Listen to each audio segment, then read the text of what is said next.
titled it as Top Leaders Navigating Corporate Corridors. So I'll just read.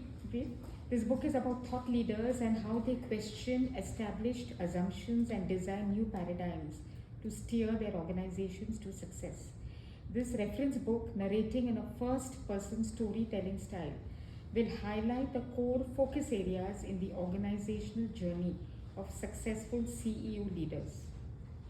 Each topic will highlight key learnings per CEO.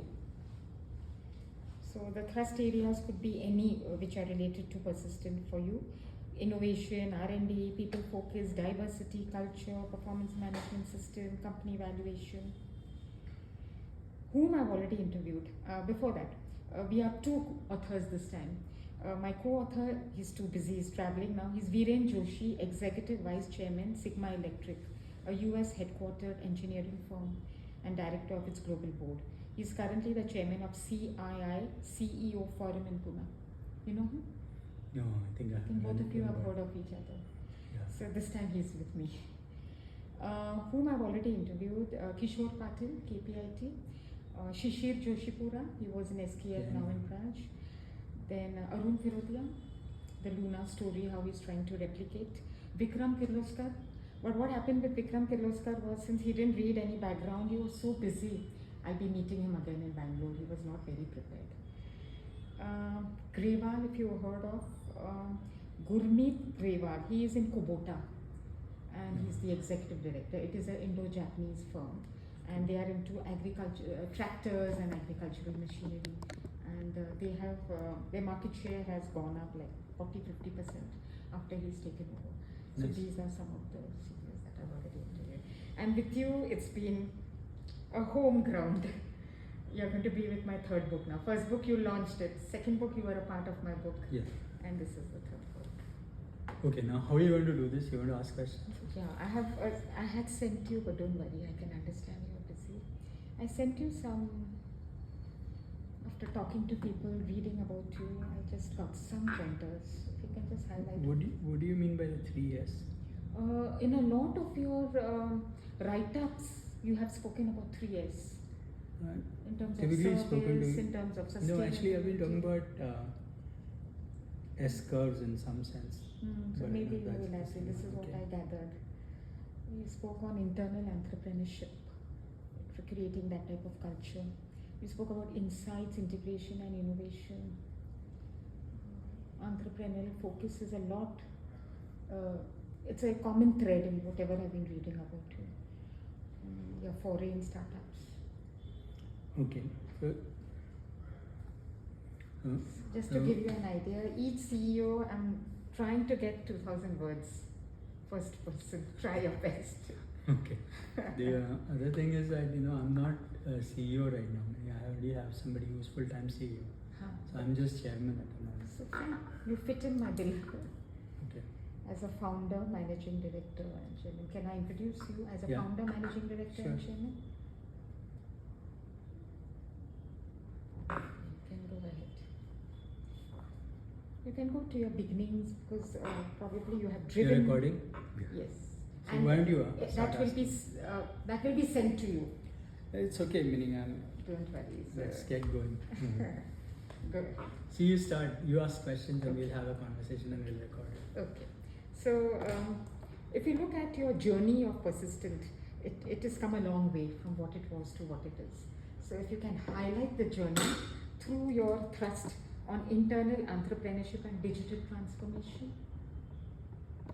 Okay, so let me explain a little bit about the Persistent journey as such. And I want to set this up in the context of the fact that, over a 32 year journey that we've had, technology has evolved, the markets have evolved, and companies also must evolve because you can't be doing the same thing we were doing in the early 90s. The situation was different, the markets were different, India at that time was very different, availability of people was very different. So, companies go through a different set of transformation as you go along. So if you look at, and I have observed this in general with companies as well, is that companies go through these S-curves. So what happens is you have certain things you do right, all of a sudden you see good growth for a period of time, and then that growth tends to flatten out and you sort of max out in some sense. And then the key is to find the next S curve. So if you look at the journey of a company over a period of time, you'll find that companies do these things, like they do a certain business model and a certain way of running the business, and then they transform, and then once you get to a certain point, you find that the business tends to slow down and you're not growing anymore using the same methods.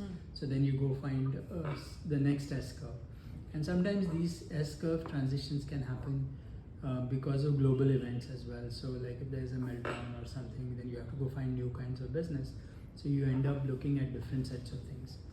So with this context, if I were to look at Persistent's journey over the last, say, 32 years, clearly when we started out in the first, in 1991, the India software story was very kind of small. Business was very small. So we basically worked with the network of people we knew and started to get business from them and basically bootstrapped the business in a sense. The first sort of strategic move that we had to make happened after 2001 or so. We were about 125 people at that time, and what happened was that our customers by then were predominantly in the software product development companies. So these were typically Bay Area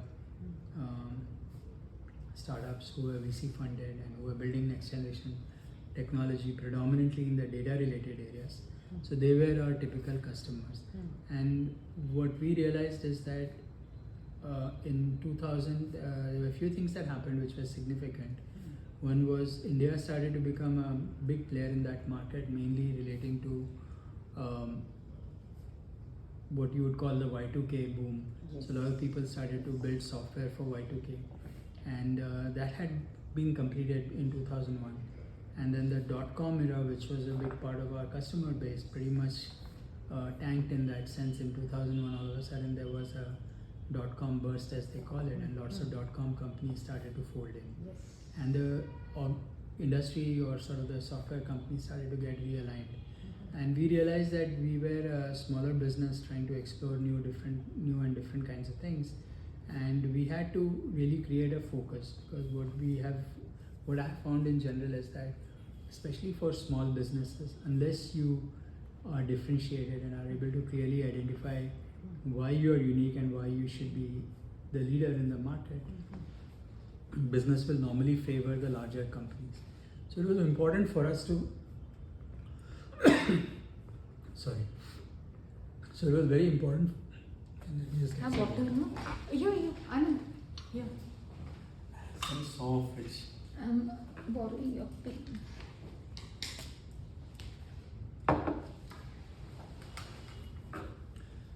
So what happened is that we had to be differentiated. So we pretty much decided that instead of saying we'll do IT projects or IT services or whatever else that everybody else was doing, we focused ourselves into software product development.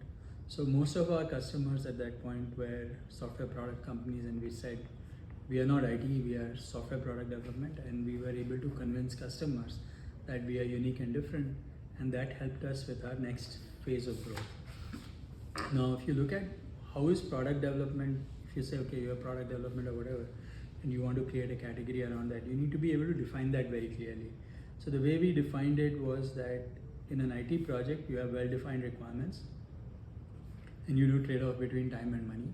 But when you do products, the first thing you decide is when you want to ship the product. Then you decide how much you want to spend on it, and you build the best possible product within the time and money, and you iterate. And this kind of stuff is very common and well known with software product companies. But when you look at non-product companies, they tend to follow a more traditional approach of starting with requirements and building to the requirements. So that particular differentiation that we created in the early 2000s was really responsible for us to position ourselves as a leader in the outsourced product development space. Then I'll say that, Can you give an example over here? Position yourself in the outsource. Some examples of names of products which made it unique, for which you are very unique.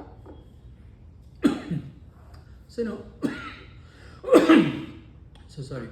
So what happened is that if you looked at software product companies as different from banks or users of product companies, we found that our customers were exclusively software product companies.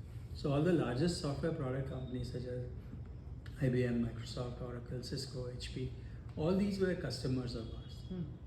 And the idea was to build software for them as compared to, let's say, some of the other larger IT companies. They would have had, say, a Bank of America or a Citibank, or some of the larger manufacturing companies or other companies like that as customers. Our customer base was exclusively software product companies. That was unique. Yeah, that was quite unique, and software product companies followed a different business model or a business software development model at that time in terms of how they build products.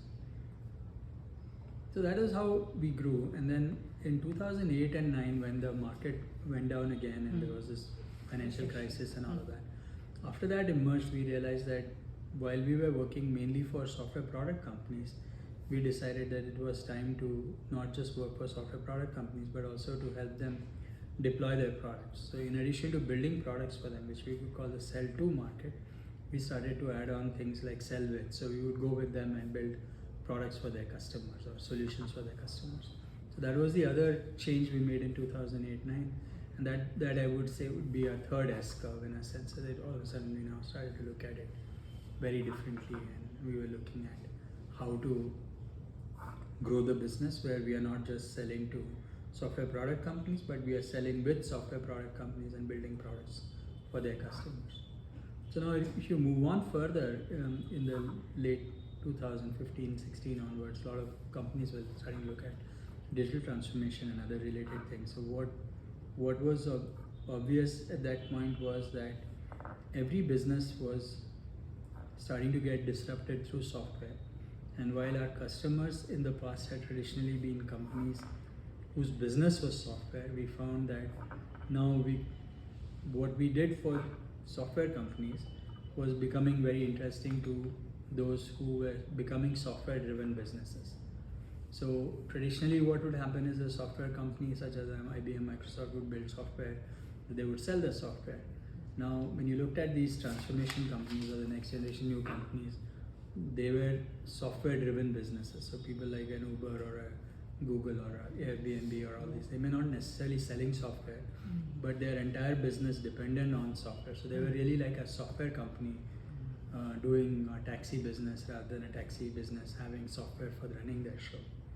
So those are the kinds of businesses that started to become very prominent, and we found that every business was starting to become a software driven business, whether it's an insurance company or whatever else. And then all of a sudden our business market, which was restricted to software companies alone, now became much broader and bigger, and now we were selling to pretty much any company that was looking to transform themselves using software as a foundation for their transformation.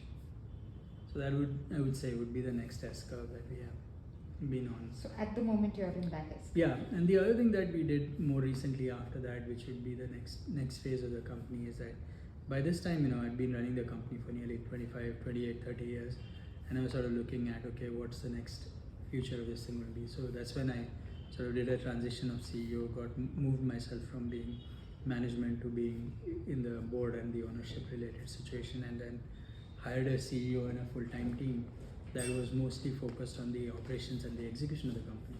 So I have a team now we have a CEO and a team that runs the business, while I'm more involved in the sort of the board related activities of the business. So that I would say is the next level of transition that we will have. You feel this was the need? Yeah, all companies, when you look at the long-term future of the company, Like succession planning? yeah, succession planning, transitions of these kinds are very important. And when you go through these S curves, there are different kinds of skills you need, and you need a different set of, for companies to survive, this is all essential ways to make sure that the company is organized in a way so that the operating team is a more sort of sustainable business now in that sense.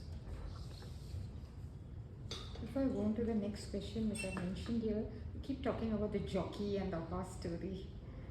So No, so the idea there was slightly different. The point was, this is more a personal transition more than the company's transition. So personal transition, somebody basically, I was talking to a friend and he mentioned this to me, that you have to decide what you want to do in the long term. And having been in a business where I was running the day-to-day show on the business for 30 years, I just felt that I couldn't see myself doing the same thing for the next 30 years. So it just made sense to say, okay, what do I want to do which should be different? And again, one very important thing that I would mention is that, and this is something a lot of small companies struggle with, is the fact that the founder or the owner or whoever management, that person and the company are two different entities. So while I shared with you the company's transition, at a certain point of time I said, well, I'm going to be 60 in a couple of years, and then, whatever, we all have a certain life to live, and one didn't want, meaning I didn't want to be in a situation where the company has to suffer because I don't feel as excited about doing the same thing I was doing 20 years back, for example.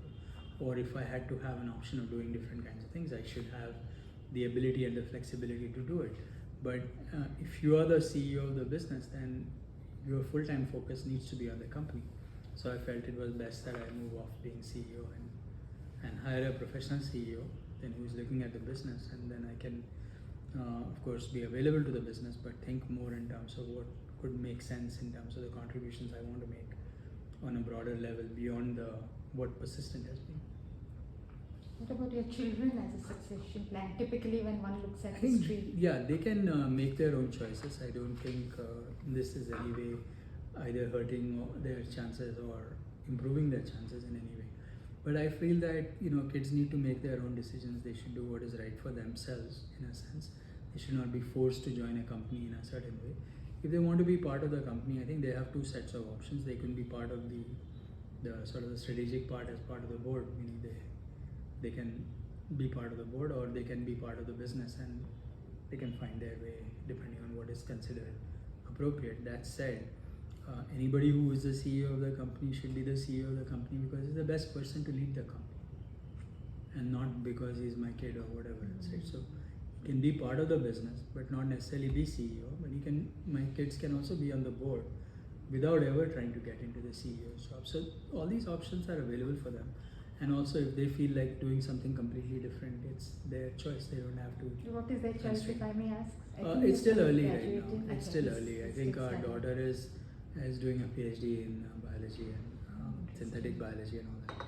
I don't know what she's going to do. Our son is getting married, but he is trying to do an MBA after that.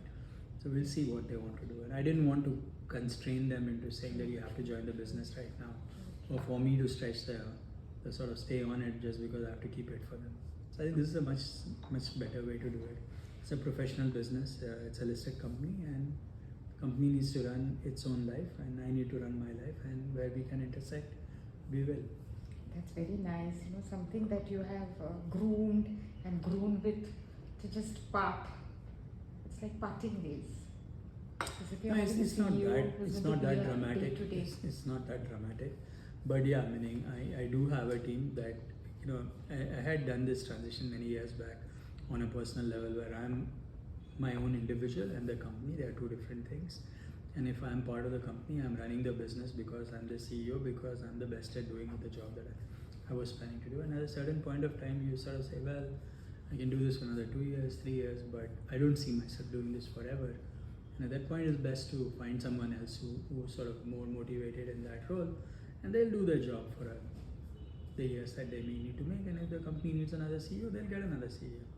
So I think these are all unrelated in this, and one should not mix these things up.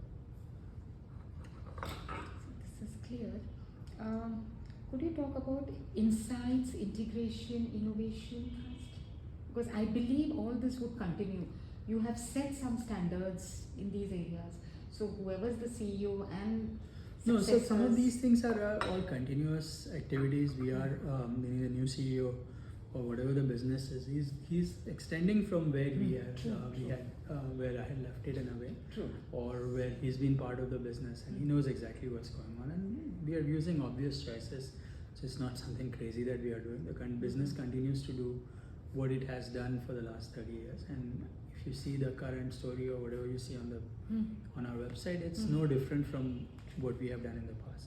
So what is unique about the Persistent systems or whatever we have built is that one is that, we have always been a very sort of tech-oriented, technology-focused company. So most of our business has been very technology-centric and technology-driven. So technology is a core part of our business and everything we do. We hire employees on the basis of that. Our employees tend to be far more techy, and that's sort of the thing that has been part of the business, and that continues to be a core part of our long-term future as well. Now we also work with technology companies that are innovators in the market. They expect us to innovate, and they innovate as well. So we get a chance to be part of the next generation of technology innovations much ahead of the market in some sense.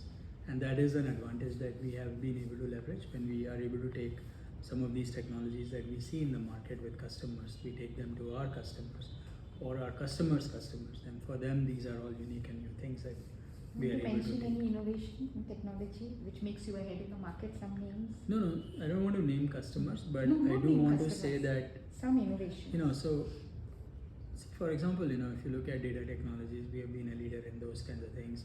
If you look at some of the latest financial businesses and their next generation of use of how they're using next gen technology, especially mobile and various other things to sort of become far more efficient. A lot of that technology is coming from us, and we've been involved in building it out for them.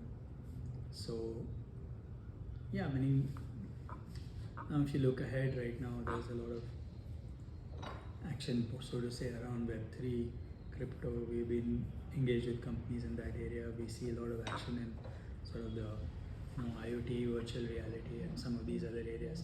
We have customers who are deeply involved in these, who are building out technology stack for the future of these areas, and that will help us in getting access to some of these latest technologies. And internally, we have a culture where people are experimenting. We have lots of programmers, and programmers always like to experiment, and we encourage them to experiment on an ongoing basis, and we get good ideas from within the companies as well. So the system is in place for these ideas through programmers. Yeah. Want to mention any innovations coming from your internal programmers who are experimenting? No, I Some think technology, some innovation. again, I wouldn't be the right person to make that comment, especially the latest one. I've not been tracking that. But there is a lot of different things that people are experimenting right now. We have a platform that we have built on so we write a lot of code, right? So we have 15,000 people who are writing code. So we've built a lot of very innovative tools to sort of look at how to improve coding, how do we get better quality code, how do we identify what kinds of projects are likely to have bugs, so basically lots of tools have been built in the last few months, or I'd say last year or so, on try to see how to improve programmer productivity. And a lot of these will get used internally, but I can see some of them being deployed with customers as well.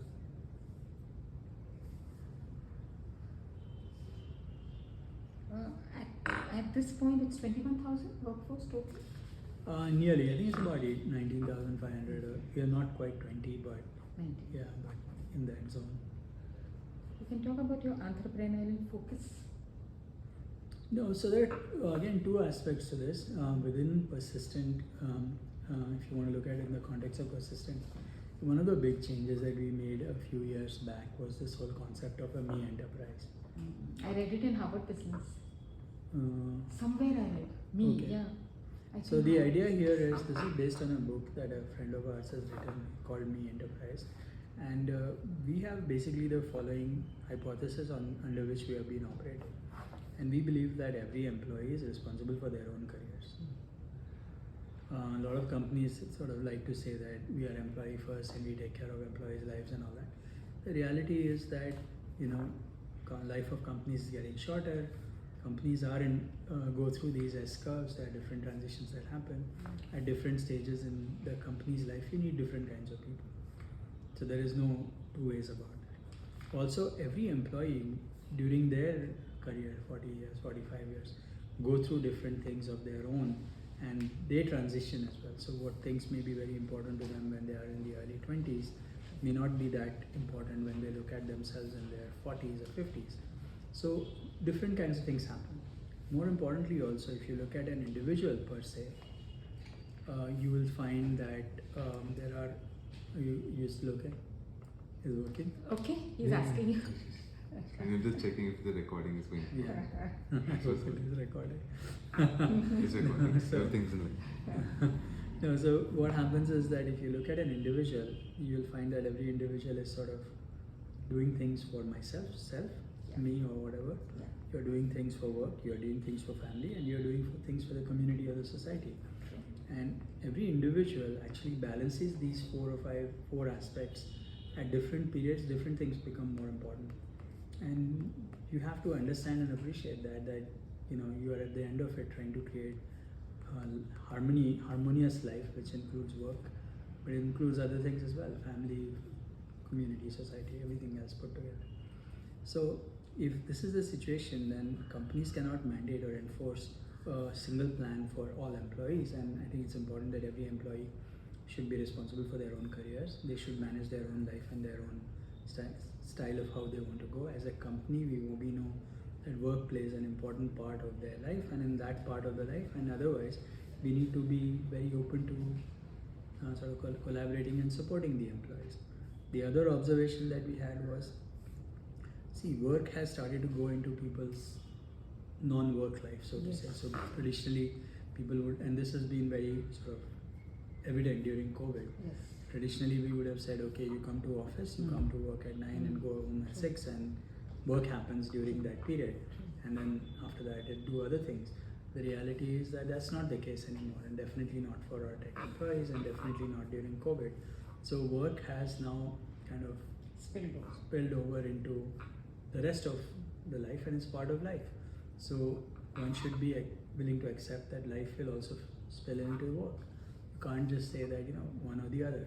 So we started to move and think a lot more about work-life harmony rather than trying to separate these two things out. So many of the programs we do where we sort of encourage employees to think about how they should think about their own lives and plan their own lives, and how can a company then help employees make their own plan of life be very successful. And in that context, if they need some training, or if they need to learn something new, or they need to do something different, which may or may not be part of the company's main charter, we should still encourage them to do that, or we should enable them to do that. So if the employee wants to learn something that may not be what Persistent cares about, but since we are committed to ensuring that the life of the employee will be better, we should be more open to partnering with them on doing some of these ideas. So that's sort of the motivation of how these programs were revamped, where we said we want to keep the employee in the center of the thing. Employee decides, as myself, what my life is going to be like. Employee has work as one component, but they also have self-gratification, self-improvement, all of that as an important aspect. Every employee has family or whatever else that they are interested in, and how they want to integrate with that. And everyone also has a little bit of a community part of it. Somebody might be into music, or somebody may be in religious things, or whatever else is their call. But the point is, when you look at life, it includes all of these four things, and at different stages of your life. So examples, if somebody at home is sick, then you need to give more time to family. So you should be able to make those kinds of adjustments as you go along, rather than be isolated into one or the other. And that's sort of where a lot of our programs were tweaked to sort of keep the employee at the center, and every employee is its own unique person, and then we build programs around that. And just sort of getting employees to understand that at the end of it, they manage their own life, but there's also a company, and the company has its own charter, expectations, and everything else. And it is the responsibility of the companies to support the employees, and similarly, employees' responsibility to support the company in their own goals as well. So how do you make that all work has been something that we have worked out quite nicely, and there's a harmony that we are trying to create between employees and their lives, and employees and the company. That's how you all got into this. ME, no? EMPE. No, so that is different. So we had, this is again one of those examples of how potentially we've been a little bit ahead of the curve in a sense. So this EME was a program that we had created, EMEE. And the idea of EME was that It's a sort of a, if you look at it in today's terms, you would call it part of the metaverse. So the idea was that, in a traditional workplace, what would happen is that people would keep their certificates, or they get a pin, or they get a photo, they put it on the desk. So people would keep their desks decorated, and people walked by, they would see that, this person's desk had whatever else, and you would have different ways of identifying seniority, and you would know people. But the reality is that when you run a company where you have like 20,000 people, 15,000 people all across the world, there is no way for you to showcase or set up or decorate or your pins or your medals or any of those things. You don't have a way to illustrate that. People are not able to see this. So can you integrate this in the context of the internet so people can see your credentials very easily when they visit you online or something like that. So those are the kind of things that we had implemented in there. So some of it is still used, but some of them we kind of shut down some of those parts, partly as the market evolved. Some new tools came in and these were not integrated. I think I saw it once now. They show a Kela if your performance is not very good.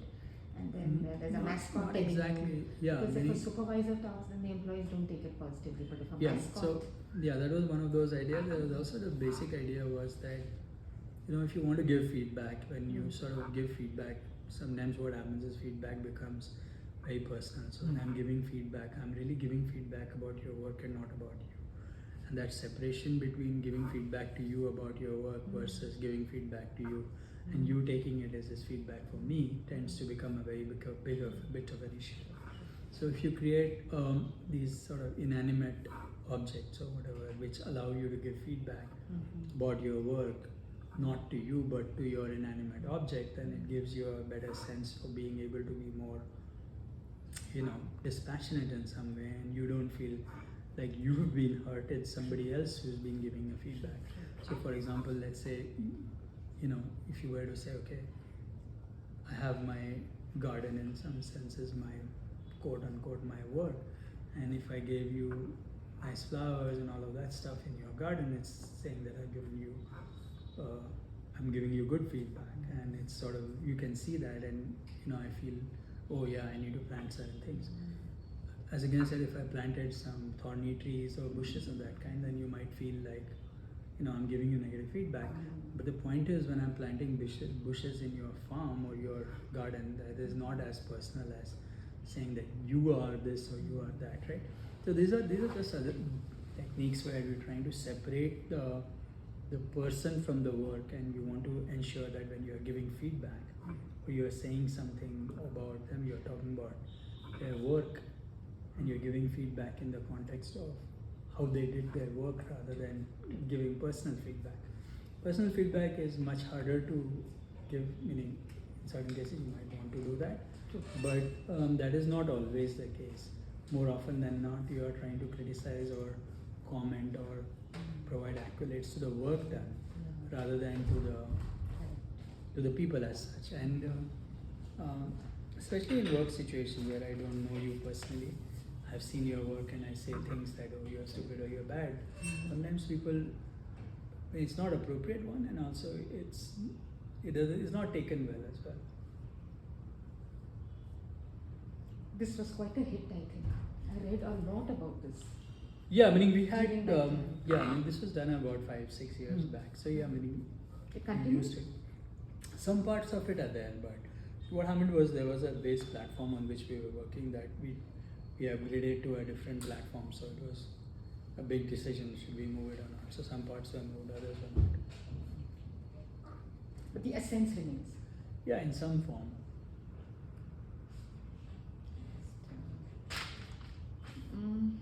Your foray into funding startups and hand-holding them?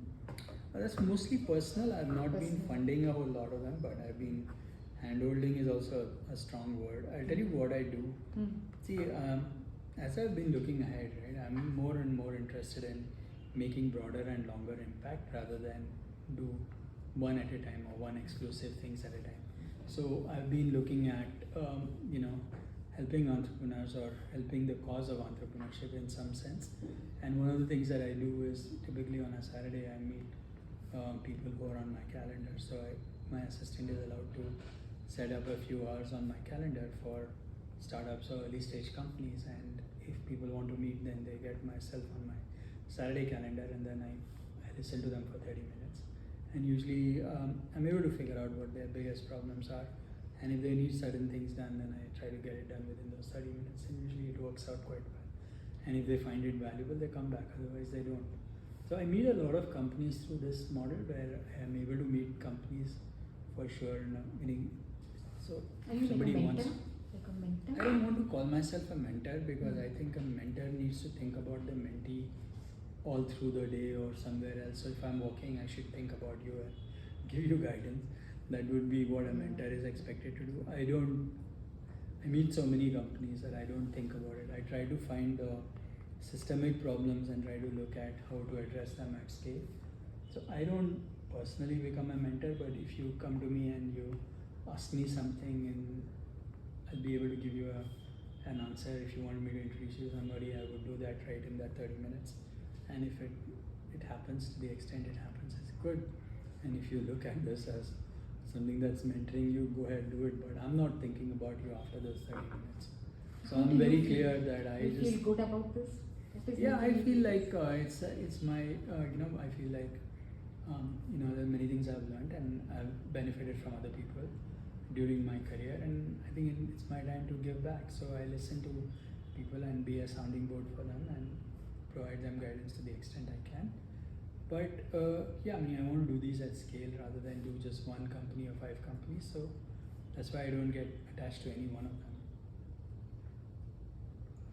So I have actually several such programs that I'm involved in. So this is one of them. I also run this personal non-profit called the Asra Foundation, and there I'm focused on businesses. Personal non-profit, what is it called? De Asra. So DEASRA Okay. Foundation. Foundation, okay. And there we work with businesses that are in the 5 lakhs to 1 crore range. And I have a team of about 35-40 people who work full time in this foundation. Okay. And we have about 140,000 businesses we have supported in this category. This is like a It's my own non-profit. non-profit, huh? It's my give back model. Wow. Okay, 1,40,000 companies. Yeah. Business, Wow. small, very small business. It's a very small business, 5 lakhs So to 1 nice, crore. so nice. And then I have another program that I run with another colleague. It's called Second Orbit. I love the name. And there we work with businesses that are looking to get from the first S to the second S. So companies that have typically the founder has maxed out, and trying to help businesses to build. See, what happens is when you are a founder of the company, you run it. Everything is sort of revolves around you, and you are not able to scale the business. You need to build a team. You need to build players. All of these things. So it takes a little bit of a mindset change for a founder to stop running those companies to running a. See, when you are sort of starting a business, everyone works for you. You know everything about everyone, what's everyone doing. When you go to a certain stage, you have to delegate. You have to work with people who work with other people. So that transition of working with everyone to working with people who work with everyone, that transition is not easy for startups or for founders. So we work a lot on helping businesses make that transition. So typically you'll find businesses get to 5 to 10 crores and they'll get stuck in that zone. So our goal is to see how to help them from 10 to 15 to get to 100. So here also you have many companies in your wing? Oh yeah, more than thousands. Yeah, meaning I do these workshops regularly. Every workshop we get 25-30 people. You do online workshops? No, we do it in physical, online, whatever. So next one we are doing is in Surat. It's on 9th and 10th or 10th and 11th of June. So we're going to Surat. I think it's 10th and 11th of June. Okay. I would love my son to somewhere associate and talk to you. He's in electric 2-wheelers. Nice. So I think he would require some. I'll keep you in mind. You could help him. Sure. He's now working with Ather. Have you heard of Ather? Yeah. He's working with them. He did from ETH. He finished his MSc, and then he He's with them since 6 years. I keep telling him now you need a change. You're only 31. He's enjoying it, so that's good. Nothing wrong with it. But then you get into a comfort zone, no? Yeah, but companies learning new things can be. Anyway, it's a different topic. Yeah. Okay. What else? So you're talking of Day Asra Foundation. What second of it? Yeah. So there we are looking at businesses that are already running to 5, 10 crores roughly, and then they don't have teams, they don't have, they are all, everything is the Malik driven companies. So trying to see how to help them to become professional, how do you hire teams, how do you create boards, what should you do in board meetings, there's a whole bunch of things around that. So you devote your Saturday, Sundays for this, or even working No. time? Mostly weekends this happens, but I don't do these very often. Once in 2 months somebody would invite us and then we would do a session for them. Okay. Typically it's 1 day workshop. So interesting. Anything else you want to talk about? Whatever you want me Where to do say. you go? Where do you go from here? No, as I said, I'm broadly working in 3 broad areas right now. One set is around entrepreneurship. The second group I'm doing a bunch of things in the education related areas. You didn't tell me about education. No, you didn't ask. Huh, tell me. So the education side, I'm mostly my mission or my focus is to try to see. So my hypothesis is that colleges have traditionally worked with students who come between 17 and 22. But the reality is that every one of us needs to be learning all the time. So how do you get continuous learning to happen in the context of colleges? And I've been trying to help colleges think a little differently in that. Currently, I'm on the board for many of these educational institutions. Like? So I'm the chairman of Board of Governors for IIT Patna. I'm the chairman for Triple IT Allahabad. Triple IT Allahabad. The first one, which is it you said? IIT Patna. IIT Patna. And I'm on the board of COEP, College of Engineering Patna Pune. College, yeah. I'm on the board of Gokhale Institute, GIPE. GIP. So there's a bunch of things like that. I'm also a professor of practice at IIT Bombay. Professor of Practice. Yeah, it's an honorary. They don't pay me. It's called Professor of Practice. Yeah. It's not a tenure track job. I mean, typically, otherwise you have to publish certain number of things and do it. Nothing like So I that. don't have to do anything. You I can don't go have teach a time. few I don't days. know how you're managing everything. Yeah, so those are a bunch of things, and then I have some data related activities that I'm working on. So that's the other part of things that I'm working on. 1 minute. About continuous learning, how are you? Getting this done? Because students normally graduate like any of these. So I'm trying to places. convince colleges that they should sell long-term subscriptions to students, and I'm trying to tell organizations that we should have ways of having our professionals go attend classes with students. So try to create a network of students and college students and professionals to come together.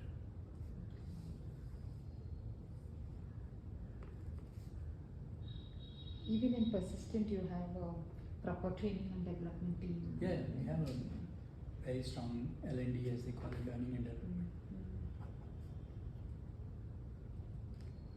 Okay, now this data related, what were you saying? No, so I'm doing several data projects. For example, I'm on the board of UID Authority of India. Okay, the Aadhaar card. Yeah. Okay, wow. Then I'm on the board of something called VLDB Foundation. VLDB. VLDB is for very large databases, and this is an international organization, and I'm trying to help them with trying to create industry academic relationships and things like that, and also do fundraising and sponsorships and other things. Then I have 2 projects. One, I'm working on something called India Cancer Genome Atlas. India Cancer Genome Atlas. Matrix. No, Genome Atlas. Atlas. We're talking of how it is DNA, the cancers in the DNA. This is what genome. Yeah, Atlas. Genome Atlas, yeah. Genome Atlas. Okay. And then I have another product I'm working with right now with RSSDI. RSS. DI. The Research Society for the Study of Diabetes in India. Oh. Okay. So I'm trying to help them build data platforms so that they can do research against This is diabetes. India based? Yeah, it's all Research India society? based. Yeah, both of them are India based. Okay. So things like this, and I'm mainly working on areas which will have broader and wider impact rather than pick one company at a time or help one company at a time. Very interesting. Research Society, Study of Diabetes. Yeah, you can look them up online there. For my husband, I want to know more, is a diabetic patient. See, 1 in 3 people in India is diabetic. 1 in 3, that's alarming. Yeah. Many people don't know that they are sick. My God.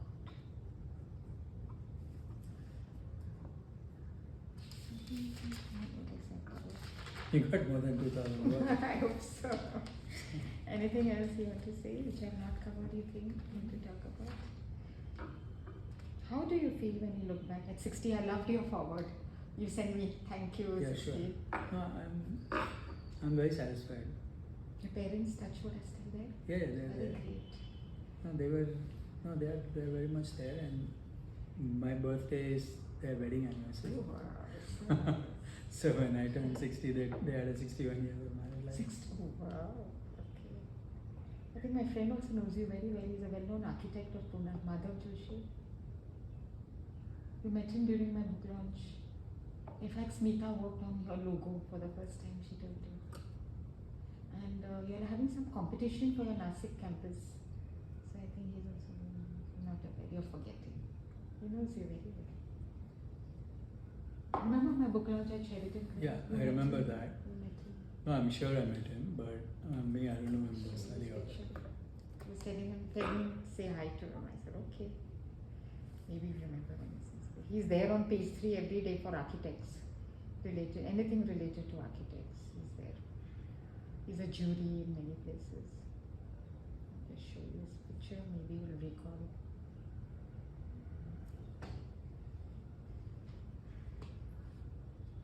Madhav Joshi. Don't remember. I meet too many people, we are doing so many things. Thanks. What I'm going to do is I'll transcribe all this and I'll send it to you. And even the video, Kunal, you want to ask him? He's Kunal.